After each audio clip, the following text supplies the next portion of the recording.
የኢትዮጵያ ሰንደቅ ዓላማ ቅርጽና ቀለም ሊቀየር እንደሚችል ተገለጸ። አሁን ያለው የሰንደቅ ዓላማ ቅርጽና መልክ ቢቀየር አሁን ግን ሌላውን አጥፍተን የእስላምን ባንዲራ ከፍ አድርገን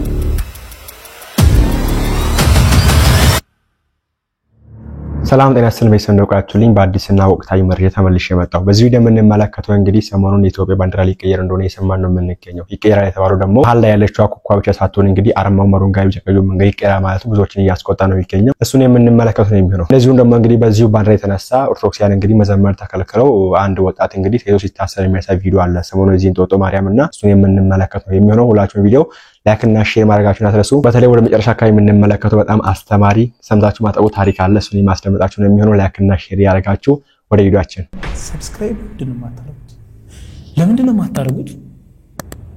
አሁን ማርኩ በዚህ ሰሞን ላይ እንደምትመለከቱት እንግዲህ አቡነ ሳዊሮስና ብፁዕ አቡነ ዲዮስቆሮስ እንደዚሁ ሌሎች አባቶችም የሃይማኖት ተቋማት ጉባኤ መሪ ሆነው ታይቲንግ መስለኛል በተገኙበት ቦታ እነዚህ ሰዎች እንግዲህ ሲሸለሙ እንመለከታለን በትናንትናው ዕለትና ይሄም የሆነበት ምክንያት የመስቀል በዓል በስርዓት ተከብሮ አልፏልና በጣም ነው የምናመሰግነው በዓሉ በሰላም እንዲያልፍ አደረጋችሁ በሚል ነገር ነው እንግዲህ ሽልማት ሰጣቸው ወይም የአክብሮት ሽልማት ሰጣቸው ነው ደግሞ መስካና ፕሮግራም ያደረጋላቸውና በዚሁ አጋጣሚ ማሳየት ፈልገው ነገር እንግዲህ መስቀል ፕሮግራም እውነት ሁሉም ምዕመን በሰላም ተከብሮ አልፏል ወይ ሁሉም ምዕመን በትክክል አሳልፏል ማለት ፈልጋለሁ ቢኮዝ አይተን ነበር ከዚህ በፊት እንደሚታወቀው እንግዲህ መስቀል ሰዓት ላይ አንዳንድ ኦርቶዶክሳውያን ይዘው ሲሄዱ ነበርና ይዛችሁ መግባታችሁን ተብሎ ሲመለሱ ነበርና ይሄ እንግዲህ ምንድነው አላቅም እንግዲህ maybe እናንተ ዛዝም ሊሆን ይችላል ነገር ግን ተገቢ ነው ወይ የሚል ነገር ማንሳት ፈልጋለሁ። በዚሁ አጋጣሚ እንግዲህ አባታችን ይሄ ሽልማት ያደረገበት ምክንያት ፕሮግራም ያዘጋጅበት ምክንያት የህገ መንግስቱ እንግዲህ አሁን ላይ ኢትዮጵያ ቤተክርስቲያን ላይ ወይም ኦርቶዶክስ ቤተክርስቲያን ላይ አሪፍ ነገር ነው እየሰራ ያለው ፍትህ የሰጣት ነው ያለው በሚል ሐሳብ ይመስልኛልና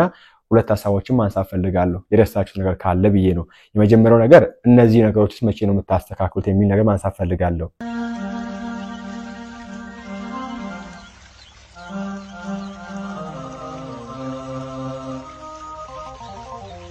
እንደምትመለከቱት እንግዲህ ሰዎችን መንገድ ይዘው የሚያደንቁሩ አንገት የሚይዙ እንደው ሰሞኑን ደግሞ አይተን ነበር አንድ ሰውዬ እንደምትመለከቱት በዚህ መንገድ አንድን ካህን መንገዱን አፍሎ ያለን ካህን ሲገፈትረው ራሽ በእጅ ሲነካው ያየን ነበርና እነዚህ ሰዎችስ መቼ ነው ፍርድ የሚያገኙት? ለኔ ሰዎችስ መቼ ነው መንግስት አንድ የሚለው እኛን አይመለከታችሁም ያጠይቁም ይሄን ሲሸልሙ ይሄን ነገር አስተካክሉን ብላችኋል የሚል ነገር ማንሳት ፈልጋለሁ። ምክንያቱም በጣም ነው አሁን ላይ ስንመለከት በጣም ነው የሚያሳዝነው ጭራሽ በጆሮአችን ላይ መጥተው ስፒከራቸውን ደቅነው ከመጮሃቸው አልፈው ቅዱሳን ከመሳደባቸው አልፈው ጭራሽ ወደ እጅ ሄደዋል። በእጅ እንግዲህ እነዚህ ስርዓት አልባ የሆኑ ሰዎች ሃይባ የላቸው ስፒከር አላሰጣቸዋል። ሜዳው የነሱ ነው ሀገሩ የነሱ ነው ተፈቅዶላቸዋል ባለ ጊዜ ናቸው። ከዚህ ተነሳ እንግዲህ ሀገሪቷን ይበጠበጡ ከዛም አልፈው ኦርቶዶክሳውያን ላይ ማተብ ሲመለከቱ ማተብ የያዙ አንገት የያዙ ጭራሽ አባቶችን ካህናትን ኦኬ የራሱ መንገድ የሚያደርግ ካህን ከቅዳሴ ወጥቶ ደክሞ ለማለት የሚያደርግ ካህን በዚህ መንገድ ሲገፈትሩ ሲደበድቡ እንመለከታለንና በጣም ነው የሚያሳዝነውና ለዚህ ነገርስ መቼ ነው ፍርድ የሚሰጠው አባታችን የሚል ነገር ማንሳት ፈልጋለሁ። ወንድማችን ነጋሽ ያነሳው ሐሳብ አለ በዚህ ጉዳይ እስቲ እንመልከታቸው። በኢየሱስ ምን አለ ኢየሱስ ይደነግጣል። ኢየሱስን ስለው ይደነግጣል። ምን አስደነግጠው? ሁለት ነገሮችን እናንሳ። ይህ መናፍቅ ጋጠወጥ እጅግ ጋጠወጥ የለየለት ጋጠወጥ ኢየሱስ ስለው ይደነግጣል ነው።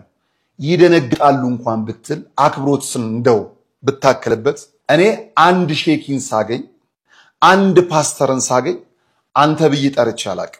ትልቅ የሆነች ሃይማኖት ጥላ ስር ስላለው ትልቅነትን አስተምራኛለች። የሚያከብር ሰው የተከበረ ነው። እርግጥ ነው ይሄ ሰው ትልቅ ስላልሆነ ትልልቅ ሰዎችን አያውቅም። ጋጠወጥ ነው። ጭራሽ ዘመን ያዘነበለለት የመንገድ ጩልሌ ወንበዴ የመጀመሪያው። ሁለተኛው ኢየሱስን ስለው ይደነግጣል። የትኛውን ኢየሱስ ነው ያስከው? የትኛውን ኢየሱስ የሚለውን ቃል አፍን ከፍታ እንደ ጡጦ የጋተች ያሳደገች ቤተክርስቲያን አባት ናቸው በታውቃቸው።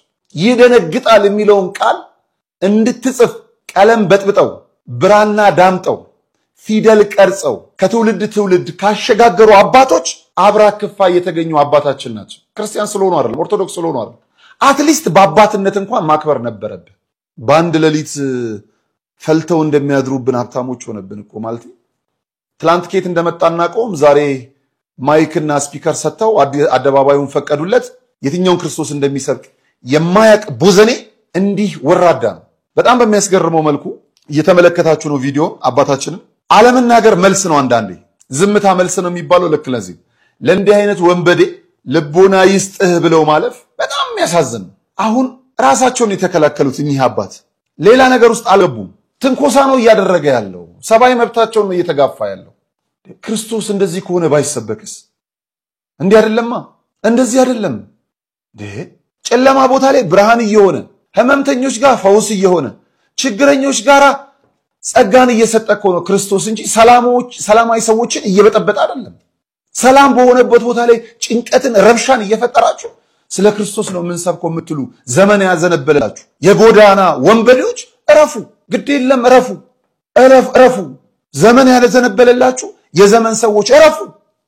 በከተማ አስተዳደር ያላችሁ ከንቲባዎች፣ ሰላምና ጸጥታ ኃላፊዎች፣ ደንብ ማስከበር አካላት፣ የአካባቢ ምናምን የምትሉ የጆሮ ምናምን የሚበት እባካችሁ ስራችሁን ስሩ።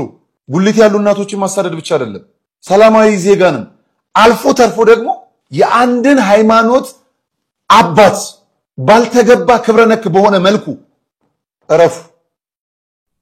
ወንድማችን ነጋሽ እግዚአብሔር ይስጥልን። ምን እንደሚጠበቅ ባላቅም በዚህ መንገድ ጭራሽ በእጅ እየሄዱ በነገራችን ላይ ሰዎች አልፎ የሚል ሌላ ሰው አይነኩም። ማይክ ኦርቶዶክሳውያን ሲመለከቱ የሆነ አብሾ አለባቸው መሰለኝ፣ የሆነ ፎቢያ ነገር አለባቸው ይነሳባቸዋልና መስቀል ሲመለከቱ ጌታን ተቀበይ እንትን ተቀበይ ያሉ የሆነ ደብዳቤ ሰጣቸዋል ምናምን። ከዛም አልፎ ተርፎ በእጃቸው ያሉ አንገታቸውን እንግዲህ እንደምትመለከቱት በዚህ መንገድ ምዕመናን ከቤተክርስቲያን የሚጋም ምዕመን በጣም እኮ ነው የሚያሳፍረው። ይሄ ደግሞ ተመልከቱ እዚህ ጋር እኔ እንዴት ብዬ እንደማሳያችሁ ራሱ ተመልከቱ እስቲ። ህይወት የለም ያለ ኢየሱስ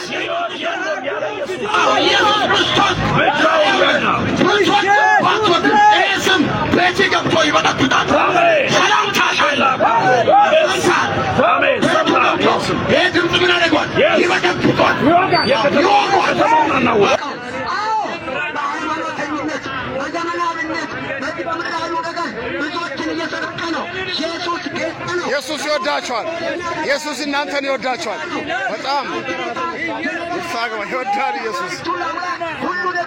ይሄ እንግዲህ መስቀል አደባባይ ነው። ሰው መስቀል አክብሮ ሲገባ ባለፈው ደመራ ቀን ይሄን በዓል ነው ሰላማዊ ተብሎ ዛሬ ተሰራራት የሚሸለሙትና አላዩአቸውም።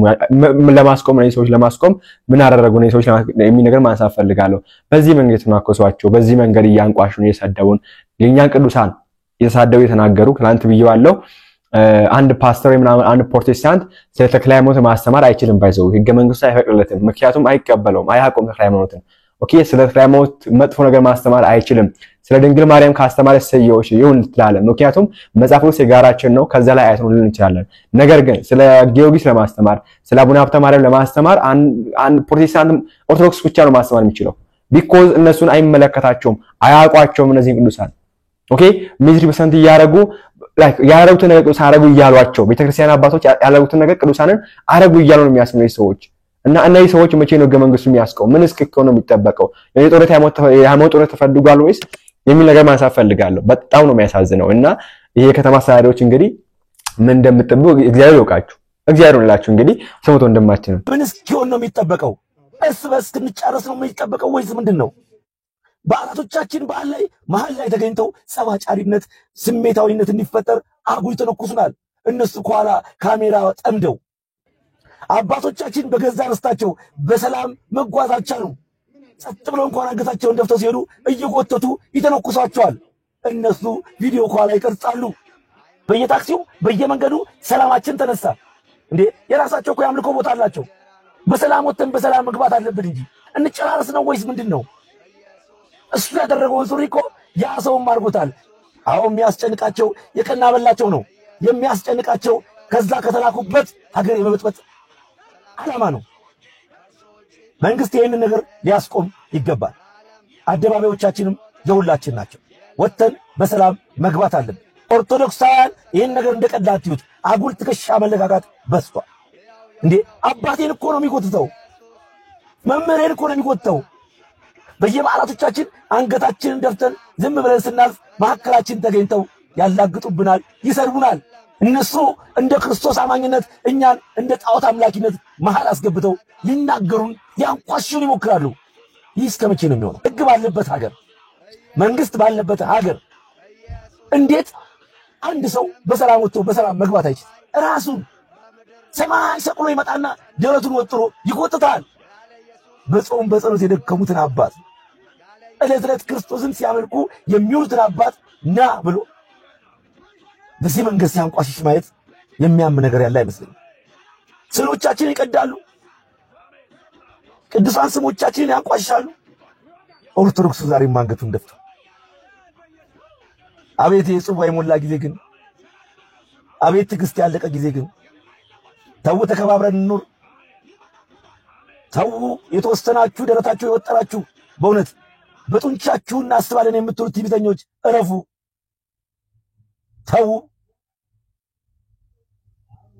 ኦርቶዶክሱ ሕግ አክብሮ ነው እንጂ እንደናንተማ ዱብዬና በጣም ልቅ ቢሆን ኖሮ ብዙ ነገር ይፈጸም ነበር። የሕግ አካል ይህንን ነገር ስርዓት ሊያስይዝልን ይገባል። በቃን፣ አንገታችን ላይ ሞላ። ይሁን እንግዲህ ሃይ ባያጡ ቅጥ ያጡ ጊዜው የኛ ነው ባለ ጊዜ ነን ብለው እንግዲህ እንደዚህ የፍነጩ የሚገኙትና በተለይ በዚህ 7 ዓመት ውስጥ በዚህ 6-5 ዓመት ውስጥ እንዴት ፕሮቴስታንቶች ቤተክርስቲያን ላይ እንደሚያላግጡ እንዴት እንደናቁን እንዴት ብዬ እንደምነግራችሁ አላቅም። ለምንድነው አላቅም። ምክንያቱን እንግዲህ እናንተ አስቡትና ገምቱና ድረሱበት። እና በዚህ መንገድ ቤተክርስቲያን የሚያንቋው ሰዎችን መቼ ነው ፍርድ የምታሰጡት አባታችን የሚል ነገር ማንሳት ፈልጋለሁ። ወይ ደግሞ እናንተ ላይ ሲከራውን ነው የምትጠብቁት አባታችን መንገድ ላይ ስትሄዱ እናንተ ላይ ነገር ሲከራውን ነው የምትጠብቁት የሚል ነገር ማንሳት ፈልጋለሁ። ይሄንም አው ካላችሁን ደግሞ ከዚህ በፊት እናንተም ላይ እርምጃ ተወስዷል። ፓስተር ተው የሚባል ግለሰብ እንግዲህ ግብረ ሰዶማውያን ብሎ ሰድቧቸዋል። ከዚህ በፊት ምንም ማድረግ አልቻላችሁም ሲመጣና እኔ ምን እንደምትጠብቁ እግዚአብሔር ያውቃችሁና በዚህ አጋጣሚ ስታመሰግኑ ሲሸልሟቸው ይሄንም ነገር እንደ ሐሳብ ብታነሱ አሪፍ ለማለት ፈልጋለሁ። ሁለተኛው ደግሞ ቅድም ያልኳችሁ ያልተነካ ነገር ቢኖር እሺ ቤተክርስቲያን ብዙ ጊዜ እንደዚህ አይነት የሚያደርጉ ሰዎች አልፎ ታስረው ሲባል እንሰማለን። ለምሳሌ ያክል ባለፈው የደንገል ማርያም ስለቀደችው ልጅ ታስረ ሲባል ሰምተን ነበር። እቺ ልጅ ፍርድ አገኘችው የሚል ነገር ማንሳት ፈልጋለሁ። ብዙ ጊዜ አኪለ ታስረ ይባላል። ኦርቶዶክሳን ይጮሃሉ፣ ድምጻቸውን ያሰማሉ፣ ይቃወማሉ። ከዛ በኋላ ታስረ ሲባል እንሰማለን። ፍርዱ ምንድነው? ምን ተፈረደባቸው? ስንት ዓመት ተፈረደባቸው? በምን ዋስትና ተፈቱ? ምንም የምናውቀው ነገር የለም። ይጣራል ነው የሚባለው። ምንድነው የሚጣራ እናቅም። በአደባባይ ስዕል የቀደሰው ምን ነው የሚጣራው? ኦኬ በአደባባይ ቅዱሳን የሰደበ ሰው ምን ነው የሚጣራው? እያየን ጦርነት የሚቀሰቀስ ያረቀ እያየን እንዴት ነው የጋህላትም በዚህ መንገድ ይጣራ የተባለ እያላችሁ ከኋላ ፈታችሁ ዋስትና ብር ወስዳችሁ መስለቋቸው። ይሄ ነገር ማንሳት ፈልጋለሁ። እንደምናውቀው ነው ከዚህ በፊትም ብዙዎች ታስረዋል። ምንም አልተፈረደላ ሳይፈረድ ወጡ ሲባል ነው የምንሰማው። ሲወጡ ድጋሚ ኦርቶዶክሳውያን ሲጮሁ ነው የምንሰማውንምና አባታችን ይሄን ነገር ወይ ለምንድነው የማያነሱት የሚል ነገር ማንሳት ፈልጋለሁ። እናንተም እንግዲህ ሐሳብ ካላችሁ ኮሜንት ላይ አስቀምጡልኝ። ወደ ኢትዮጵያ ባንዲራ ጉዳይ ስንሄድ እንግዲህ ያው ኢትዮጵያ ባንዲራ ብዙ መስዋዕት ተከፍሎበታል። አሁን በተለይ እንግዲህ ኦርቶዶክሳውያን ይሄን ባንዲራ ጭራሽ መጠቀማችን ወደ ማለት ተደርሷልና ተመልከቱ እስቲ ይሄን ነገር።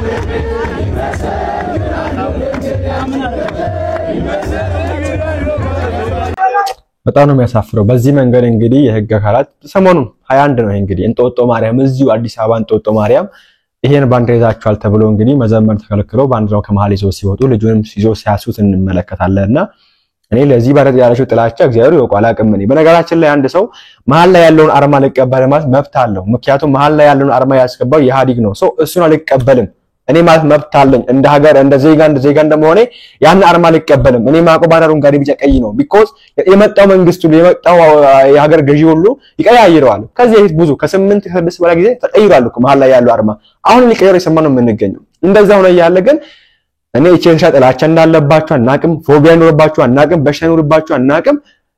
እቺ በሻ የምታደርገው ነገር ሁሉ ለምን እንደሚከለከናችሁ አናቅም። አሁን በሰላም የዘመሩ ልጆችን ምንድነው አሁን ይሄን ማድረግ ያዙ ተብሎ እንትን በዚህ መንገድ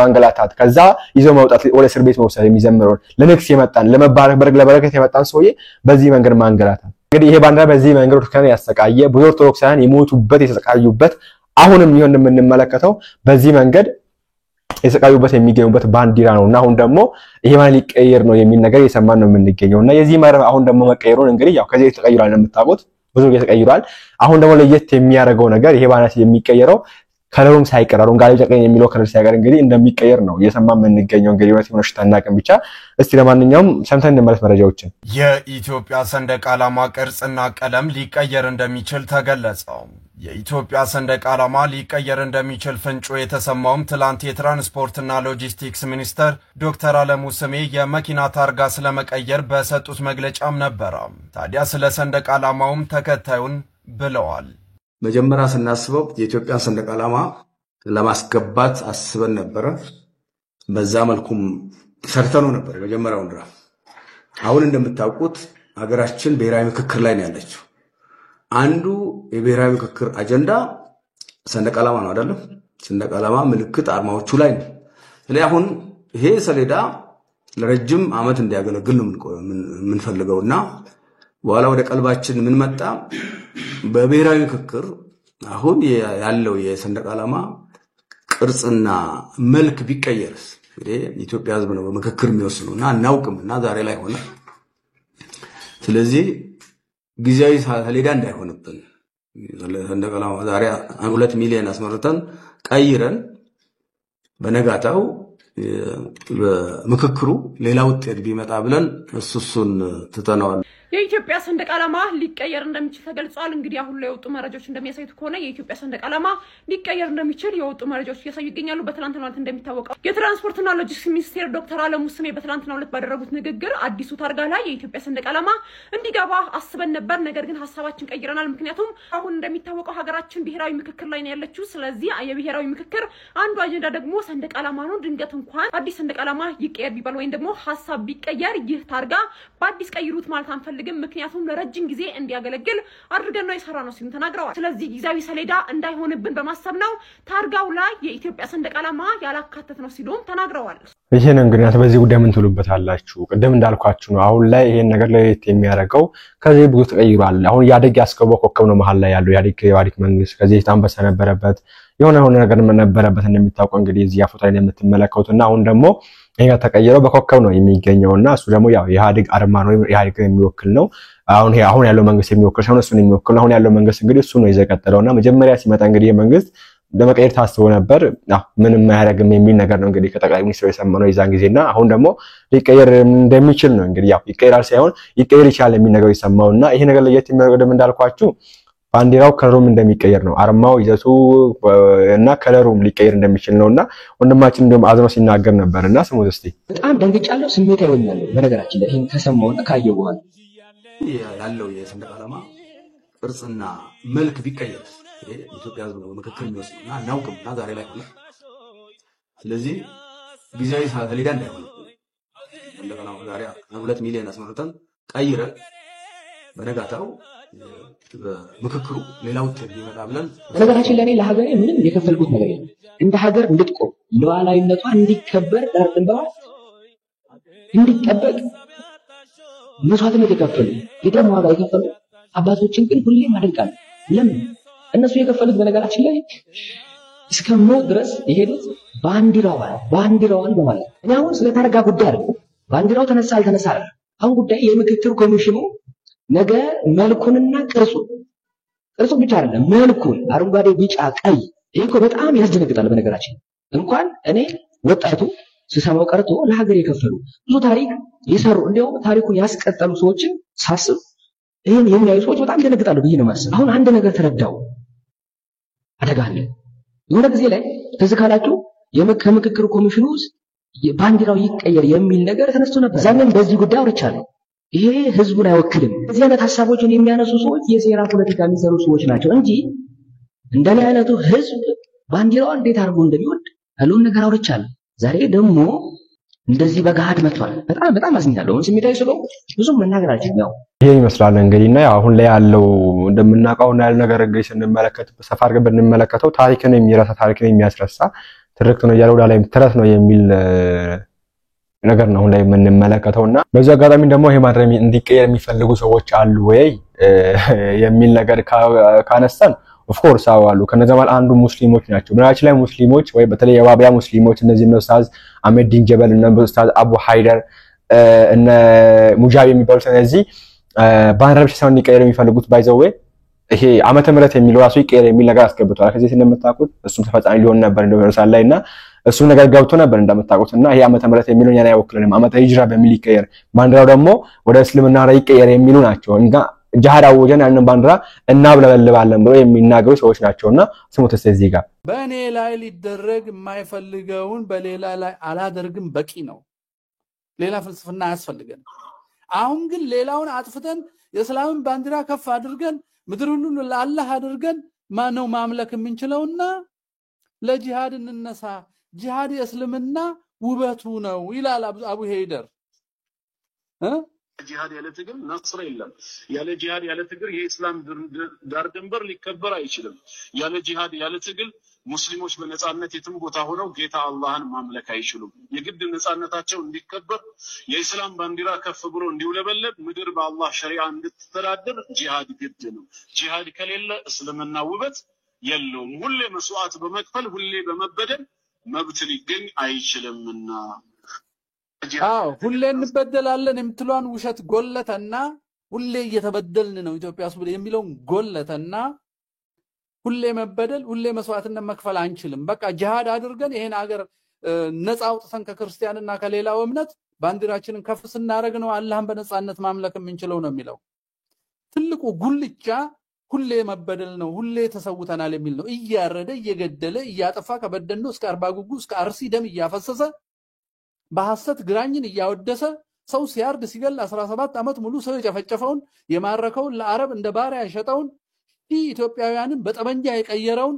የቱርክ ተላላኪ እየቀደሰ ሀገርን በነጻነት ያኖሩ ኢትዮጵያውያን አጼዎቹን እያረከሰ የሚኖረው ውሸታም አሁን ደግሞ ላጥፋችሁ አለ ለምን የብልጽግና ወንጌል የሃይማኖት መንግስት ስለሚደግፈው ነው አደባባይ ወጣው እንጂ ለ20 30 አመት ሲዘጋጅበት የኖረው ነው ከእስላም ወንድማማቾች እነ ሙርሲ ያ እንትን ያለው የተወገደው በእነሱ በኩል ኢህአዴግ ሲመጣ መርካቶ ከሐረር ሆቴል በታች ኦፊስ ተከፍቶላቸው የኢትዮጵያን ትውልድ እንዲበክሉ የተደረጉ አዲሱ እስልምና ነው ይሄ አዲሱ እስልምና ነው ይሄ የክፋትና የሐሰት ምንጭ ነው ይህ በብልጽግና አሰባባሪነት በእውነት ላይ ዘምቷል ይሄው ነው እንግዲህና እንደምታውቁት በእስልምናው አሁን ላይ በተለይ በዋቢያዎቹ ዘንድ ያለው በተለይ ሚዲያ ላይ የምንመለከተው የምናው ነገር ማራገብ ነው እስከዛሬ እየገደሉ ነበር አሁን ደግሞ የሆነ 3 ሲሞትባቸው እስካሁን እንደተጨቆኑ አድርገው የሚናገሩት ነገር እንደተጨቆኑ አድርገው እየተገደሉ አባቶቻችን ሞተዋል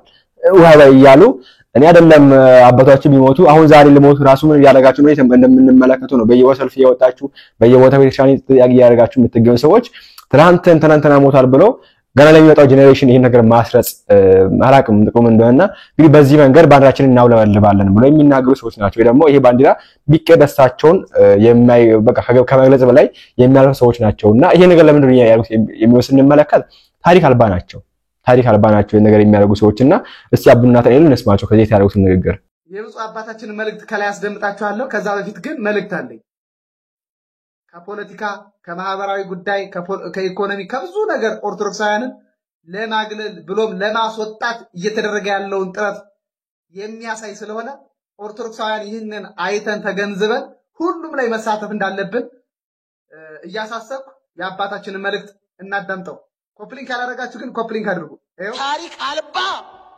ስለሆኑ እቺን ሀገርም ታሪክ አልባ ለማድረግ ትውልዱን ቀስ ሲያሉ ወኔውን እየሰለቡ ለታሪኩ ደንታቢስ እንዲሆን ለሀገሩ ደንታቢስ እንዲሆን ለሃይማኖቱ ደንታቢስ እንዲሆን እያደረጉ ነውና ልጆቼ ንቁ በተለይ ወጣቶች አስቡበት ሁሉም ቦታ ተገኙ አዎ ሃይ ፖለቲካና ኮሬንቲን በሩቁ ነው የሚባለው ነገር አሁን እባካችሁ አይሰራም የምትሉ አይሰራም ማለት አይሰራም እንዴ የተጣመመውን ለማስተካከል የጎደለውን ለመሙላት በአንድነት ለመምራት ሁሉም በሰላማዊ መንገድ እንዲኖር ለሀገር እድገት፣ ለሀገር ነጻነት፣ ለሀገር አንድነት የሚያስብ ፖለቲከኛ ከዚህ ውስጥ እንፈልጋለን። አዎ እንፈልጋለን። ቦታ እንዲኖራችሁም እንፈልጋለን። ለሀገር ሰላም፣ ለሀገር ደህንነት መከፋፈልን የሚያስወግድ፣ ጠባብነትን የሚያስወግድ፣ ብሔርተኝነትን የሚያስወግድ፣ ጽንፈኝነትን የሚያስወግድ ወጣት እንፈልጋለን። አባታችን በእውነት እጅግ በጣም አድርገን እናመሰግናለን። ባሽን በጤና ይስጥልን። እንግዲህ ያው የኛ ማህበረሰብ እንደሚታወቀው በልጅነቱ ጀምሮ ከድሮ ጀምሮ የሆነ ፖለቲካና ባታችን ፖለቲካ ሰዓት መብራት ምናምን ከሩቁ ነው የሚባል ነገር ስላለበት ማንንም ወደ ፖለቲካ መጠጋት አይፈልግምና አንድ ሴት አሁን ኦርቶዶክሳዊ ሴት ሄዳችሁ ማንንም ምን አይነት ወንድ እንደምትፈልጉ ካላችሁ ከፖለቲካ የራቀ የማይነካካ ሃይማኖተኛ እንደዚህ ነው እንትራችሁ የሚወጡና ፖለቲከኛ ሰውን እኔ ኃጢአት አድርጎ የሚመለከት ሰው አለ። ኦኬ አንድ ሰው ፖለቲካ ውስጥ ገብቶ ሲያቦራ ሲተነትን ወረ የው መቃወሚያ ነገር ሲቃወም ሲደግፍ ኃጢአት አድርጎ የሚቆጥሩ ኦኬ ይገለልብኛል ብለው አይናው ሀገራችን ውስጥ የሚፈጠር ይችላል። እንደዛ የሚያስቡ ሰዎች አሉና ከዚህ ትርክት እንራቅና በትምህርታችሁ ላይ የምትገኙ ሰዎች ጠንክራችሁ ተመራችሁ በተሻለ እቺ ቤተክርስቲያን እንድትከበር አሁን እንግዲህ ያቺ ቦታን ታውቁታላችሁና እናንተ ናችሁ እንግዲህ እቺ ቤተክርስቲያን ማስከበር የሚችሉ እኛው ነን። ሌላ አካል መጥቶ ከውጪ እቺ ቤተክርስቲያን ያስከብራታል ወይ ሌላ የሆነ ንጉስ ይነሳል የሆነ እንትን ከሰማይ ይወርዳል። አትጠብቁ፣ እንደዚህ አይነት ነገር በያጋ አትጠብቁና በራሳችሁ ተፍጨርጭራችሁ የሆነ ቦታ ይዛችሁ እንግዲህ እቺ ቤተክርስቲያን ማስከበር ይርባላ ያስፈልጋለሁ። እስቲ ዛሬ 30 እንደመሆኑ መጠን አንድ ቪዲዮ እንመልከትና ወደ እንሄዳለን። ነገ መስከረም 30 አቤት አቤት አቤት እጅግ በጣም ይገርማል እኮ ጌታችንና አምላካችን መድኃኔዓለም ኢየሱስ ክርስቶስን በእየቀኑ እየሄዱ ዳቦ ያበሉ ስለነበሩት ቅዱስ ስንቶቻችሁ ታውቃላችሁ? አዎ በእየቀኑ ቤተክርስቲያን እየሄዱ የጌታችንን ስነ ስቅለት ማንም ሲመግብህ አላየሁም እያሉ በየቀኑ ዳቦ እየወሰዱ ያበሉ የነበሩ ታላቅ ቅዱስ። ምን እሱ ብቻ ይሄ ነው የሚገርማችሁ? ምስለ ፍቁር ወልዳ እናታችን ቅድስተ ቅዱሳን ቅድስት ድንግል ማርያም በስነ ስዕሏ ጌታችንን ሕፃን እያለ አቅፈው ያለበት ስነ ስዕል ላይ እየሄዱ ያናግሩትና ዳቦ ይሰጡት የነበረ እርሱም ደግሞ በምላሹ ዳቦውን እየተቀበለ ይበላላቸው የነበሩ ታላቅ አባት። አደራ ይህንን ቪዲዮ ለሁሉም ሰው እንዲዳረስ አድርጉልኝ። በተለየ ሁኔታ ግን ለሕፃናት እንዲዳረስ እጠይቃለሁ። አዎ እኒህ ቅዱስ አባት እኮ ገና በ6 ዓመታቸው ነው ጌታችን አምላካችን መድኃኔዓለም ኢየሱስ ክርስቶስ ስነ ስቅለቱ ላይ እየሄዱ ዛሬ ሰው ሲመግብህ አላየሁምና ዳቦ ላብላ እያሉ እየወሰዱ ዳቦ ይሰጡት የነበረ። እርሱም ብቻ ሳይሆን እናታችን ቅድስት ድንግል ማርያም አቅፋው ያለው ስነ ስዕል ላይም እየሄዱ በ6 ዓመታቸው ዳቦ ላብላ እስኪ እያሉ ዳቦ ይሰጡት የነበሩ ድንቅ አባት ናቸው። ታዲያ ወገኖች የተዋህዶ ሕፃናትን ፊልም ከማሳየት ይልቅ እንደነዚህ ያሉ የቅዱሳን ተጋድሎችን ለልጆቻችን ብናሳያቸው ምን ይመስላችኋል? አደራ ለሁሉም ሰው እንዲዳረስ ኮፒ ሊንክ ማድረግ እንዳይረሳ፣ ለቤቱ አዲስ የሆናችሁ ፎሎ ማድረግ እንዳይረሳ። ታዲያ እኒህ ቅዱስ ማን ናቸው? አባ ኑፊር ገዳማዊ ይባላሉ። በበረሃ ከልዑል እግዚአብሔር ጋር በመነጋገርና በመተያየት ብቻ ለ60 ዓመታት ማንንም ሳያገኙና ሳያዩ ብቻቸውን የተጋደሉ የራሳቸው ጸጉርና ጺማቸው አድጎ እንደ ልብስ ገላቸውን ይሸፍንላቸው የነበረ ድንቅ አባት ናቸው። ገና ከሕፃንነቱ ከልጅነቱ ጀምሮ ግብጽ ውስጥ ሜትሮፖሊስ በምትባል ከተማ አንኮራይት የምትባል አንዲት አነስተኛ ገዳም ነበረች። በዚህች ገዳም ውስጥ ከልጅነቱ ጀምሮ ከመነኮሳቱ ጋር ያደገው ይሄ አባ ኑፊር ገና የ6 ዓመት ልጅ ሆኖ ከመነኮሳቱ ጋር እየኖረ እያለ እንደ ልጅነቱ ምግብ ቶሎ ቶሎ ያስፈልገው ነበርና ወደ ምግብ አብሳዩ እየሄደ ፍርፋሪም ዳቦም ይጠይቅ ነበር። ታዲያ ያ ምግብ አብሳይም ሁሉ ጊዜም ቢሆን ሲጠይቀው ይሰጠው ነበር። ይሄ አባ ኑፊር ሕፃኑም ያንን ዳቦ እየያዘ ይሄዳል። ታዲያ ከዕለታት አንድ ቀን የገዳሙ ምግብ አብሳይ ይሄ ሕፃን ይህንን ዳቦ እየያዘ ወዴት ነው የሚሄደው? ምን አልባት ለዶሮ ወይም ደግሞ ለእንስሳት እየመገበው የሆነን ብሎ ለማጣራት ተከትሎት ሄደ። ሕፃኑ ኑፊር ግን የተሰጠውን ዳቦ ይዞ እየሮጠ ወደ ገዳሙ ቤተክርስቲያን በመግባት በውስጥ በኩል ቤተክርስቲያኑ ሲዘጋ ይሄ ምግብ አብሳይ ተመለከተና በመስኮት በኩል ሄዶ የሚሆነውን ነገር ይከታተል ጀመር። ሕፃኑ ኑፊርም ያንን የተሰጠውን ዳቦ ወስዶ ጌታችን በእመቤታችን በቅድስት ድንግል ማርያም እቅፍ ሆኖ ወደ አለው ስነ ስዕል ተጠግቶ እስካሁን ማንም ምግብ ሲመግብህ አላየሁም፣ ክርስቶስ ሆይ እኔ ግን ዳቦ አምጥቼልሃለሁና እንካ ብላ ብሎ የያዘውን ዳቦ ወደ ስነ ስዕሉ ሲዘረጋው ስነ ስዕሉ ላይ ያለው የጌታችን እጅም ዳቦውን እጁን ዘርግቶ ሲቀበለው አዎ ዳቦውን ሲቀበለው ምግብ አብሳዩ በአይኑ ተመለከተ። ምግብ አብሳዩም በአየው ነገር እጅግ በጣም ተገርሞና ተደንቆ ወደ አበምኔቱ ሄዶ ያየውን ነገር በሙሉ ተናገረ። እጅግ በጣም ይገርማል እኮ። አበምኔቱም ነገ መጥቶ ዳቦ ስጠኝ ቢልህ እንዳትሰጠው፣ ይልቁንስ እስከ ትላንት ድረስ በእየቀኑ እየወሰድክ ስትመግበው የነበረው ልጅ እሱ ይስጥህ በለው አሉት። አይገርማችሁም? በጣም ሕፃኑ ቅዱስ ኑፊርም እንደተለመደው በቀጣዩ ቀን ዳቦ ፍለጋ ወደ ምግብ አብሳዩ በሄደ ጊዜ ምግብ አብሳዩ አበምኔቱ በነገሩት መሰረት ትናንትና ዳቦ የሰጠው ልጅ ይስጥህ ብለው ይህንን ሕፃን አሰናበቱት። ሕፃኑ ኑፊርም ወደ ቤተክርስቲያኑ በመመለስ በስነ ስዕሉ ፊት ቆሞ ክርስቶስ ሆይ ዛሬ ዳቦ አላመጣሁልህም፣ እንዲያውም እርሱ ራሱ ይስጥህ አሉኝ፣ አንተ ዳቦ ከየት ታመጣለህ አለው። የታደለ ሕፃን። ጌታችንም እጁን ዘርግቶ እጅግ በጣም ግዙፍ የሆነ በጥዑም መዓዛው ገዳሙን የሚያውድ ሰማያዊ ዳቦ ለዚህ ሕፃን ሰጠው። እጅግ በጣም ይገርማል እኮ የአምላካችን ቸርነት። ሕፃኑ ኑፊር ዳቦውን መሸከም ስላልቻለ በዳቦው ጥዑም መዓዛና ሽታ ከተሰበሰቡት መነኮሳት ሁለቱ ሄደው ዳቦውን ለመሸከም ያግዙት ጀመር። ይሄ ድንቅ የሆነ ተአምርም በገዳሙና በአካባቢ ሰው ሁሉ ተሰማ። የገዳሙ መነኮሳትም ከዛ ሰማያዊ ዳቦ በልተው ጠገቡ። በሚበሉበትም ጊዜ ዳቦ አይቀንስም ነበር። ከዚያ ጊዜ ጀምሮም የገዳሙ መነኮሳት ለሕፃኑ ኑፊር ትልቅ ክብርና ተስፋ ኖራቸው። ይሄ ሕፃን እያደገ ሲሄድ ጸጋውና ቅድስናው እንደሚጨምር ያውቁን ነበርና በተስፋና በፍቅር ይጠባበቁት ነበር። ይህ ቅዱስ አባታችን አባ ኑፊር ግን ምስለ ፍቁር ወርዳ ላይ ላለችው ለሕፃኑ ለኢየሱስ ክርስቶስ ብቻ አይደለም ዳቦ ሲሰጠው የነበረ። ቤተክርስቲያን ውስጥ የሚገኝ ትልቅ የስቅለተ ክርስቶስ ስነ ስዕል አለ።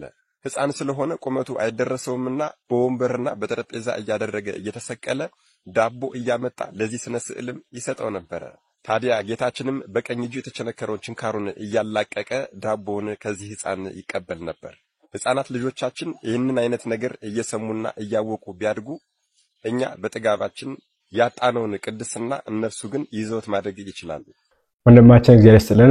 በጣም ደስ የሚል ታሪክ ነው። እኔ ዛሬ የሰማሁት ገናና አብዛኞቻችሁ እንግዲህ አዲስ ኑራችሁ ተስፋ አደርጋለሁ። ብዙዎች ታውቃላችሁ፣ ግን አብዛኞቻችሁ አዲስ ኑራችሁ ተስፋ አደርጋለሁና በረከታችሁ ይረብን በጀነሬታችሁ አይለየ ማለት ፈልጋለሁ።